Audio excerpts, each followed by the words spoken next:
This could be it, you know? The moment we finally make contact. I know.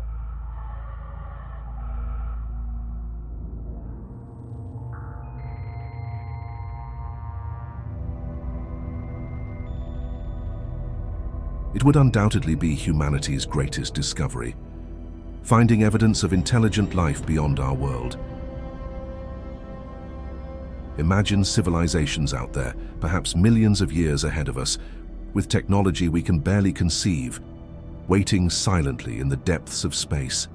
The first thing to say is it would be remarkable if we found microbial life, because we would like to know if life began in more than one place in the solar system, given the right conditions. And I've spoken to a few colleagues who work on the Europa Clipper mission at JPL, who said that if we don't find life on Europa, if our picture of Europa is correct, and there's this long-lived ocean and active geology and so on, and we still don't find life, we might start to think that even the origin of life might be rare. But you're right to say that when we talk about aliens, if we use that word, then people are really asking, is there anything out there that we can talk to? Right? Then, as you say, the question becomes, how likely is it that given the origin of life, at some point you get intelligence, complex living things, and then intelligence at the civilization level? But we do have the only piece of evidence we have that would allow us to make a guess is the time that it took to go from the origin of life to a civilization on Earth. And that time is something like 3.8 billion years. But then it took something like 4 billion years to produce a civilization.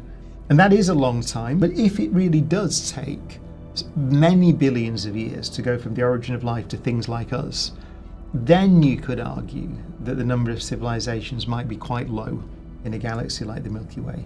And that's just based on the observation that we live in a violent universe. Many stars don't live for 4 billion years, for a start, right?